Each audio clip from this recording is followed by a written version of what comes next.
So we're picking up again with the Fortran 77 programming video series. In our last video on this, we learned about the structure of a Fortran 77 program. And in today's video, we're going to learn about variables and arrays in Fortran. And as you can see, I've already installed the Watcom F package in FreeDOS 1.3. That is the Open Watcom Fortran compiler. And in fact, I've also run the OW set env bat file that will set my environment. Let's go ahead and exit fdimpls and start editing our first program. So we're going to do an edit on a new program called vars, just to show the different types of variables you can do in a Fortran 77 program. Now you remember from before, Fortran programs are very column sensitive. So it turns out that if you have a C or a star in the first column, this entire line is a comment. Otherwise, the first 5 columns can be used for line labels. A line label would be basically a number. So it's, you can think of it as a line number, but it's not really. It's really called a line label. Otherwise, if you're in column 6 and you put in a value in here, and the spec says if it's a space, it is not a continuation line. But if it's, I think you also can't have a 0 in that column. Practically speaking, most programmers would use a plus or a dollar, or they'd type in a value of 1, 2, 3, and so on. Anyway, this column 6 would indicate a continuation from the previous line. So basically, the Fortran compiler will glue together those two lines. But our program needs to start in column 7. And we need to start our program with the keyword program. And we'll just call this one vars. Now, blank lines are okay, so I'm going to put a blank line in there for readability, and let's define some variables. So the first one is an integer variable. That's going to store basically round numbers, whole numbers. If you're comparing this to C programming, it's basically the same as an int, same kind of concept, although it's probably a little closer to like a long. But basically, it's only able to store whole numbers in there, so nothing after a decimal point. So we're going to call that variable I. Also, we have the ability to store floating point values, and so that is the keyword real. And if you're comparing this to C programming, that's basically the same as a float. Same concept. And so we'll call this variable x. Now, if you need to store really big numbers or really small numbers as floating point values, you actually would use the double precision variable type, although because Fortran is not space sensitive, I actually would usually get rid of the space between double and precision. That's what I do here. Double precision. And again, if you're comparing this to C programming, it's basically the same as a double variable. All right, so we'll call this variable y. And then there's a different kind of variable type that Fortran has, but doesn't exist in C unless you create a structure for it. And that is called complex. And this will hold both a real and imaginary part of a complex value. So what you're going to see when you print out numbers that look like complex is you're going to see the number surrounded in these parentheses, and then you're going to have a floating point value, comma, and another floating point value. So you might have, like, for example, let's say 1.2, 1.2 is the real part, and then let's say minus 3.4 would be the imaginary component of that number. And so that is that's what a complex variable would look like. And so, but we're going to call this variable z. And another variable type is the character. And if you're comparing this to C programming, it's basically the same as a car. And so here we're going to call this one A. This is going to store just a single letter. Now, it's not a variable type, but I'm going to show it anyway, and that's called the parameter. So if you have a value that you know is not going to change, you're going to use that as a parameter. So for example, in C programming, we would do a define for variable or values like pi, because that's pi is never going to change, right? That's always going to be 3.1 for 1, 5, 9, 2, 6, 5, right? Things like that. And that's what you're going to do here in Fortran programs, because the value pi will never change. And so we're going to call that pi, and then we'll give it exactly what that value is. So equals 3.141599265, right? 353. So we're going to do that as our pi parameter. It's not a variable. You can never actually change that value. Now, a mistake that a lot of new programmers make is that they assume, once I've defined these variables, then they'll just be given a zero value, right? Well, not in Fortran, and in fact, not in C either. The standard in Fortran says that once you have defined a variable, it's going to get whatever random value happened to be in memory at that location. So you need to be very careful before you use these variables after you defined them. But you need to make sure basically they get a value.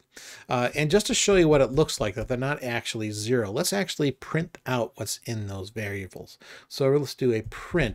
We'll learn about this, we'll learn about formatted output later on. For right now, I'm going to do a print star, and this will just a very simple version of the print statement, and we're going to print out the value of the I variable. And let's do the same for all of them. We'll do a print star on X, we'll do a print star on Y, and we'll do a print star on Z, and we'll do a print star on A.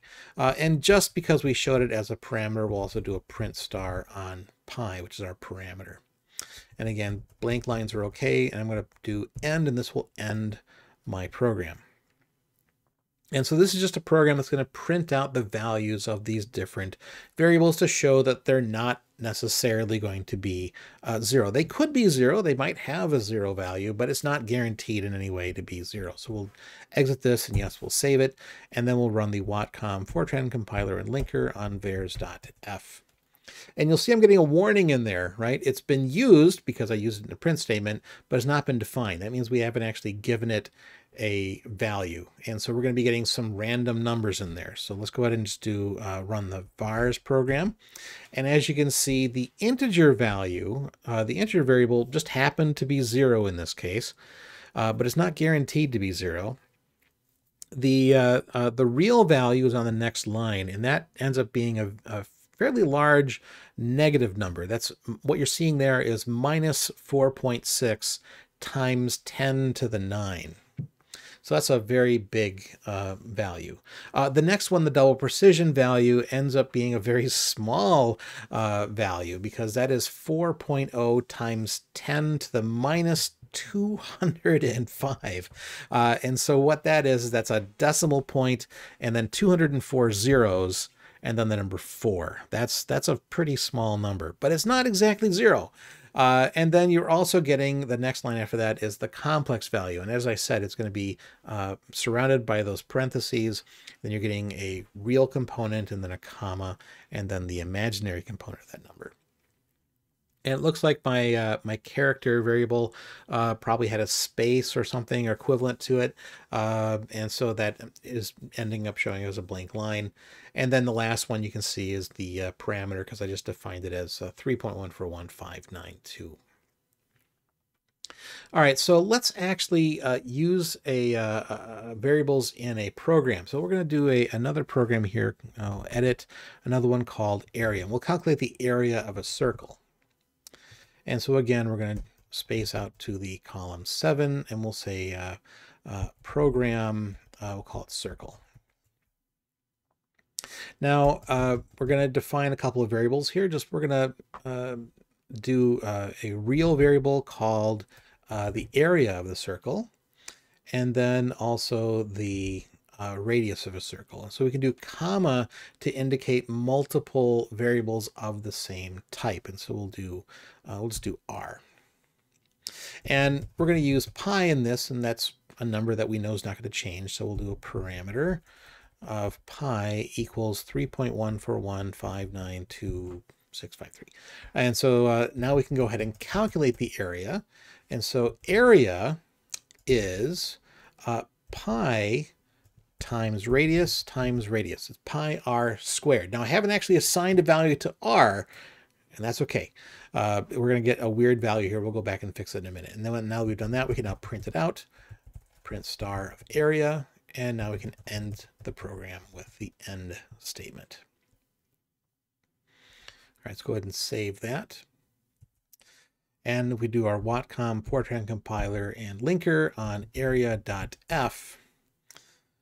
So again, we're getting a warning that R has been used in a program statement, but it actually was never defined with a value. And so we're going to get some weird value here for the area. And if I run area, I guess in this case, I end up getting 0. I guess it happens to be a 0 value for the R. Let's go ahead and actually give it a number. So we'll edit area.f. Now, you'd really like to do like R equals like 3.0 or something, right? Or let's do like 1.0 for the unit circle. You'd really like to do that, but that's not actually how you assign initial values to it. Let me just to show that, let's exit this, save it, and then run the Watcom compiler Fortran and linker on that. And yep, we're getting an error in there. So we need to be careful about how we define that. So let's do edit on area.f. So it's not actually how you define the initial value of a variable. What you're supposed to do is define it up here. Real is area and R. So I've now defined two variables called area and R. And then later on, you're supposed to create a new line that says R is, let's just say 1.0. And now we've given R value. So you can't actually do it at the same time you define the variable. All right, this program should work. So let's go ahead and exit. And yep, we're going to save. And again, do the Watcom Fortran compiler and linker on area.f. And then run the program. And as you can see, we're getting the value of pi because it's pi r squared. In this case, the value of r was 1. And so this is how we're going to calculate things in Fortran. Fortran gets used a lot for math because if you remember, the name Fortran stands for formula translation. So area is kind of a boring example. Let's do another one here. Well, something I would do in physics a lot is trajectory simulations. And so I'm going to do another one here called edit, and then we'll do it as a trajectory. So traj.f. And in this case, let's again start our program here. So column 7, program trajectory. And we're going to use double precision values for this one. So if you remember, let's do the comment here to remind us what the trajectory is. So trajectory looks like x as a function of time is going to be x0, the initial position, plus v0 times time, plus 1/2 the acceleration, and then time and time, right? So basically it's t squared. We normally would write this as like an exponent there. That's not actually what you can use in Fortran. That does not exist, that caret, but it's a comment, so I can get away with it. What we're actually going to do in Fortran is we're actually going to do a square in another way, and I'll show that when I write the program. So let's first of all define our variables. So I'll give a little bit of blank line here, and we'll say double precision of x0, v0, the time, and then we'll do the accelerations due to gravity, and so I'll put that as a parameter. And so actually those are the only variables that we need here. And then we'll do a parameter of the acceleration due to gravity is going to be 9.8 meters per second squared. And actually we'd indicate that's going to be in the negative direction. And we might define the initial position of this as, let's say, x0 might be falling from a height of 10 meters. The initial velocity might be 0. By the way, it's not 10. That would be, this is an integer value, what I just put up here. So I actually need to put a 0.0 at the end, or at the very least a point. But I find it easier to see it with a 0.0 at the end. So v0 is 0, and then the time, what is our time? That's going to be, let's say half a second. And so what then is the position? And so let's create another variable up here called x as a function of the time. So we'll do it xt. So down here, I'm going to now create a calculation. X as a function of t is x0 plus v0 times time plus 1/2. Now, if you do a 1 divided by 2, remember, those are both integer values. And so a 1 divided by 2 as an integer value would actually give you 0 because it's going to be 0.5. So we actually want to be very careful here. We want to say 0.5 because it's 1/2 times the acceleration times time squared. And so we could do t times t. That's a pretty easy way to say time squared, as we just put it in there twice. But what we can also do is, if you're going to do an exponent, you can actually do t double star 2, and that would indicate t squared, because a punched card didn't have the caret. Right up there in the comment line, I have a caret t caret 2, and that indicates squared. But a punched card did not have that character, so to do an exponent, we have to do double star. And so now that we've defined our values of x0, v0, and t, and now we're able to do the calculation of x as a function of t, now we can go ahead and print it out. So we can say print star x as a function of t. And we can go ahead and end our program. And we can now run the Watcom Fortran compiler and linker against trash.f. I'm not seeing any errors or warnings in that, so that looks good. And so we can do a trajectory of, that is the position after falling from a height of 10 meters after half a second. It'll be at 8.77 meters. And so that's a common thing that I would have done as a physics student to write Fortran programs, to do something like trajectory. Let's look at another one here. So complex. So remember that complex, the value I, which is 0 plus 1i, is defined as the square root of -1. So what happens if we then square the I, right? So 0 plus 1i. Let's actually do that here. Let's do edit we'll do a complex program here, and I've intentionally dropped the E because I don't like to write either the word complex, because that's a variable type, or CPLX because I think that's a function. And so I just like to do it as a slight misspelling here. So we'll go over to column 7 and we'll do a program, and it's complex. I usually like to match the program name with the file that it's in, so that's why I've named it that way. All right, so let's do a complex variable called z. And now that we've defined it, we can now give it an initial value. So z is going to be, and so how do you define an initial value? So before, when it was a real value, we would just type in like a number, like 1.0 or something like that. Here, to initialize to assign a value to a complex variable, remember how it gets printed out? It gets printed out with the parentheses, and then you've got some value that's your real component, and then a comma, and then the imaginary component. Well, that's exactly how you define it as a complex value. And so that's what I've done here. I've done 0 plus 1i as a complex value. Remember this, the spaces here are not significant. I'm just doing it for readability, so you can see that it's 0.0 and then a 1.0. And so now that I've defined that value, let's go ahead and print out z squared. So let's do a print star on z squared. And so we should get, if we're doing it right, we should get 1.0 plus 0i. So we should get that as our final value. I'm sorry, minus 1.0 plus 0i, because remember, I is the square root of -1. And now we printed it out. We can now end our program. And we'll go ahead and save that on our way out. And so we'll now do a Watcom Fortran compiler and linker on complex.f.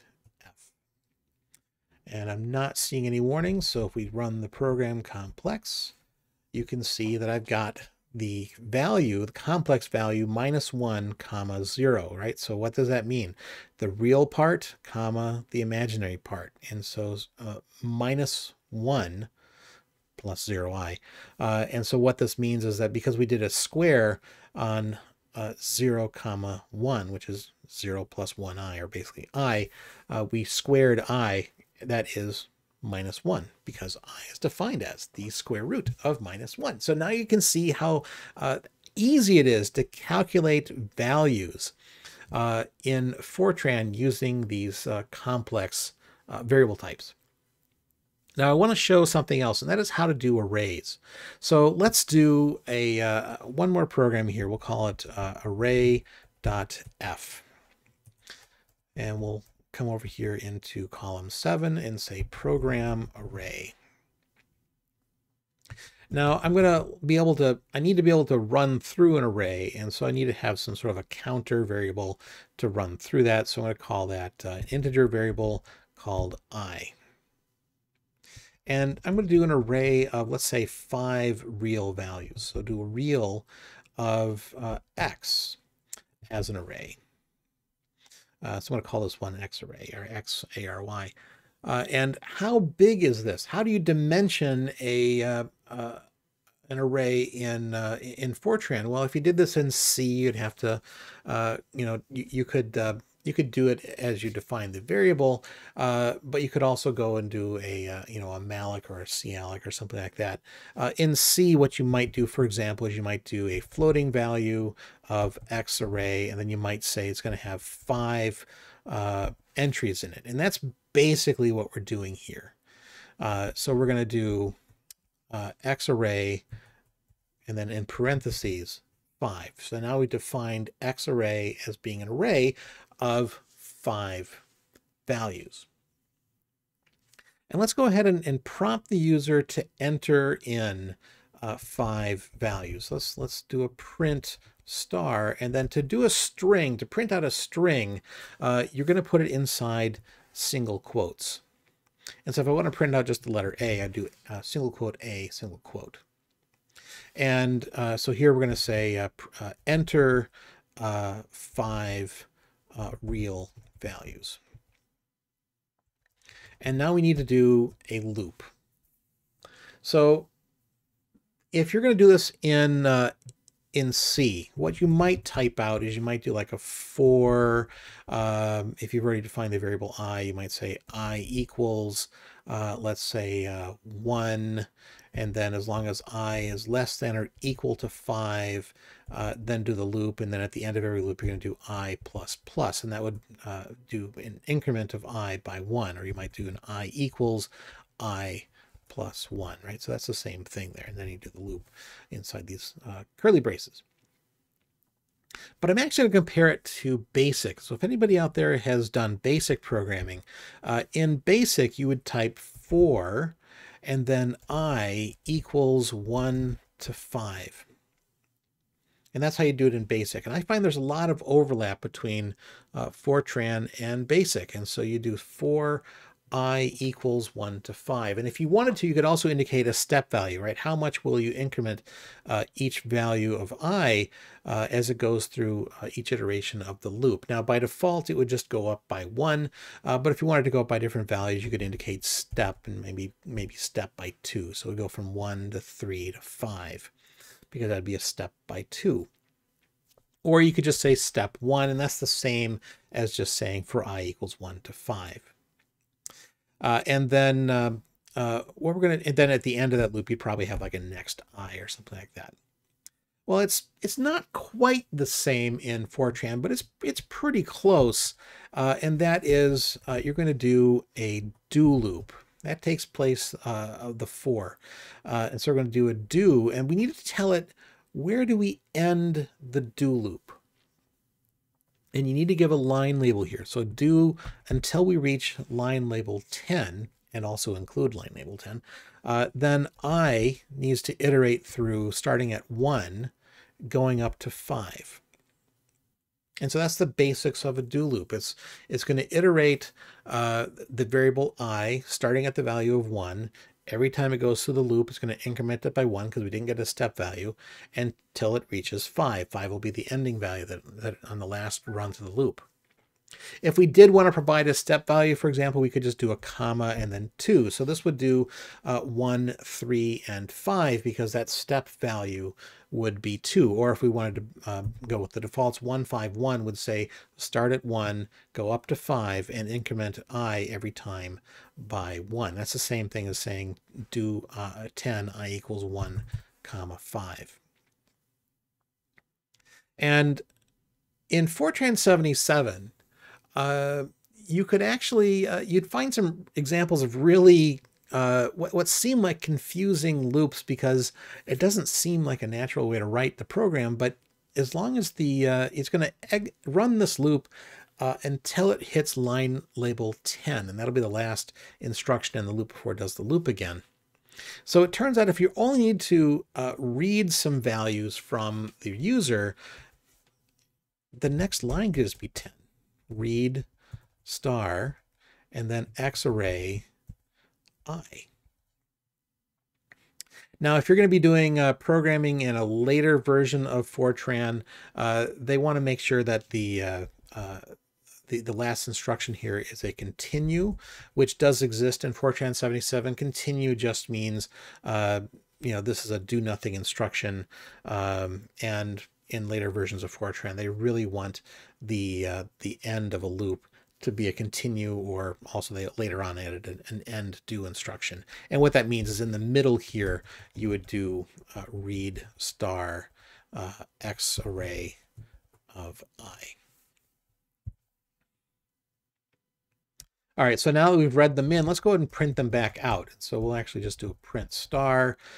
These are the values you entered, and just to show that we have actually stored those values in the array. And so now we need to do a different loop here called do 20 from I starting at 1 going to 5. And even though it's the same, we'll type it in anyway. We'll do step of 1. And we'll do it the sort of the what might be slightly confusing, but just to show you they both do the same thing, we'll do the next one as being print star of X array of I. So what I've done up here in the first loop is I've used the continue statement as the last statement in my loop. Continue by itself doesn't actually do anything. And so it's just a clean way to kind of mark the end of a loop. In this context, you might say that continue is the same thing in BASIC as like next I. But you don't actually have to use the continue. And that's what I've done down here. I've done a 2-line do loop that just starts the do loop instruction up here, and then it the only statement to execute in that loop is a printing value. And now that I've printed it out, now we can go ahead and exit the program. So we'll do an end, and let's go ahead and exit the editor and save our program. And we'll do the Watcom Fortran compiler and linker on array.f. And I'm not seeing any errors or warnings, so that's good. And now we can run the program array. And so it's asking me to enter 5 real values. And so I might enter, let's do -1.0. We might also enter in 2.1. This does a pretty good job of converting, if I typed in an integer, like let's say 3, it should convert that over to a floating value. But I always try to be safe if I'm entering in values, and I try to match the data type. And so I type in 3.0, and then we'll say 4.4, and then a -5.005, just to put in some different numbers in there. So it's not all boring, but we are at least seeing 1, 2, 3, 4, 5 in there. And once I hit enter on this, it's now going to print the values that I've now stored in the array, and there it is. -1.0, -2.1, because that's basically done a little bit of rounding error here when it displays it out, and then 3.0, and then the 4.4, and then the -5.005. And so there you are. That's the example of how to do variables and arrays in Fortran 77. What do you think about this video? Let me know in the comments below. Before I go, I have to thank everybody who supports me on Patreon. You really do make this channel happen. I know I say that all the time, but it really does matter. Some of you are sponsoring me at a higher level, and I wanted to thank you especially here for that. Visit our website at FreeDOS.org, join us on Facebook, follow us on Mastodon, and consider supporting me on Patreon. And don't forget to like and subscribe. Thank you.